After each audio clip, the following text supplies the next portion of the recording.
राधे राधे दोस्तों, जय श्री कृष्णा। आज मैं आप सबको सुनाऊंगी एक गौरी भक्त की शिव जी के प्रति एक श्रद्धापूर्ण भक्ति की कहानी। तो आइए सुनते हैं। एक छोटा सा गांव शिवपुर, जहाँ पर एक सीधी सादी लड़की रहती थी गौरी। उसकी आंखों में शिव की भक्ति का तेज था और दिल में माँ पार्वती जैसी निष्ठा थी। हर साल सावन का महीना उसके लिए किसी त्योहार से कम नहीं होता था। सुबह सुबह उठकर मंदिर जाती, बेलपत्र, दूध, जल आदि सब शिवलिंग पर चढ़ाती थी और माँ पार्वती और शिव जी की पूजा करती थी। गौरी की माँ मायावती जो विधवा महिला थी, जो दिन रात मेहनत करके अपनी बेटी को पढ़ाती थी। गौरी का सपना था कि वह एक दिन बड़ी अफसर बनेगी और माँ को सारी खुशियाँ देगी, लेकिन जीवन में हर चीज़ इतनी आसान नहीं होती है। सावन का पहला सोमवार था। गांव में शिव मंदिर में भीड़ उमड़ी हुई थी। गौरी ने व्रत रखा था। उसने नीले रंग का सूट पहना हुआ था, माथे पर त्रिपुंड लगाया हुआ था, शिवलिंग पर बेलपत्र चढ़ा रही थी। तभी गांव के पंडित जी बोले, बिटिया, जब कन्या सावन में 4 व्रत सोमवार के रखती हैं तो भोलेनाथ उसे खुद योग्य वर दे देते हैं। गौरी मुस्कुराई, क्योंकि उसकी भक्ति शादी या वर की चाहत के लिए नहीं थी। उसका तो सिर्फ एक ही उद्देश्य था, भक्ति करना और माँ का सपना पूरा करना। कठिनाइयों की शुरुआत हुई। सावन का दूसरा सोमवार आया। उस दिन तेज बारिश हो रही थी, कच्चे रास्ते थे और लेकिन गौरी ने हार नहीं मानी। वह पाँव में चप्पल नहीं पहनी हुई थी, क्योंकि मान्यता थी कि शिव मंदिर में नंगे पाँव ही जाना चाहिए। रास्ते में फिसलन थी, गिर भी गई, घुटने में से खून निकल आया। फिर भी वह मंदिर पहुंची और कहा, भोलेनाथ, दर्द से नहीं डरती, डरती हूँ उस दिन से जब माँ की आंखों में आंसू आ जाएं। तीसरा सोमवार का इम्तिहान शुरू हुआ। तीसरे सोमवार को माँ बीमार पड़ गई। तेज बुखार हुआ, शरीर कपकपा रहा था। गाँव में डॉक्टर नहीं था, शहर ले जाना पड़ेगा, लेकिन पास में पैसे नहीं थे। गौरी ने सोचा कि मंदिर न जाकर माँ की सेवा कर लूँगी, लेकिन माँ ने हाथ जोड़कर कहा, बेटी, सेवा को भक्ति में फ़र्क नहीं करना चाहिए।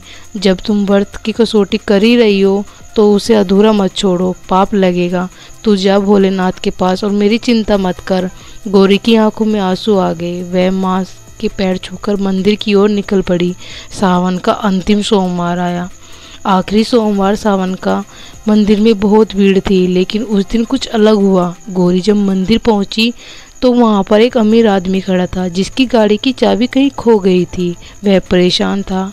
गौरी ने उसकी मदद की और चारों तरफ को चाबी ढूंढकर उसको दी। उसने गौरी से पूछा, तुम बेटी कौन हो? गौरी ने बताया कि वह एक गरीब लड़की है जो पढ़ना चाहती है। माँ बीमार है और शिव जी की भक्त है और शिव जी पर वह विश्वास करती है। आदमी ने मुस्कुराते हुए कहा, मैं डॉक्टर हूँ, मैं डॉक्टर अरविंद शहर से आया हूँ। मुझे शिवपुरम में कोई ज़मीन देखनी थी, लेकिन लगता है कि मुझे यहाँ कुछ और नहीं, बस तुम्हारी माँ को देखने के लिए ही भगवान ने भेजा है। चलो पहले तुम्हारी माँ को ही ठीक करते हैं। डॉक्टर अरविंद ने माँ का इलाज किया, दवाइयाँ दी और उन्हें शहर के अस्पताल में भर्ती कराया। साथ ही गौरी की पढ़ाई का खर्च उठाने का वादा किया। गौरी ने दिन रात एक करी और दिन रात एक करके पढ़ाई की और गौरी भी डॉक्टर बन गई। और अरविंद आज भी उसका साथ देते हैं, उन्होंने उसका साथ नहीं छोड़ा। वह आदमी गौरी के साथ था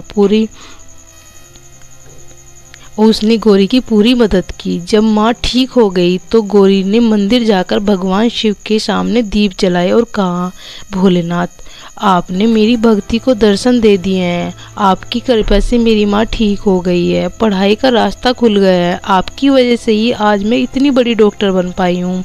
आपको कभी नहीं भूलूंगी। ओम नमः शिवाय, ओम नमः शिवाय। यह कहानी हमें सिखाती है कि सच्ची भक्ति कभी व्यर्थ नहीं जाती। माँ बेटी का रिश्ता सबसे पवित्र होता है। सावन का व्रत सिर्फ वर पाने के लिए ही नहीं, बल्कि आत्मबल और श्रद्धा की परीक्षा के लिए भी होता है। भोलेनाथ उन सब विशेष कृपा करते हैं जो बिना स्वार्थ के उनकी भक्ति करते हैं। तो आप सबको मेरी ये कहानी कैसी लगी कमेंट में ज़रूर बताइए। अगर थोड़ी सी भी अच्छी लगी है तो मेरी वीडियो को लाइक करें, कमेंट करें, शेयर करें और मेरे चैनल को सब्सक्राइब करें। राधे राधे दोस्तों, जय श्री कृष्णा।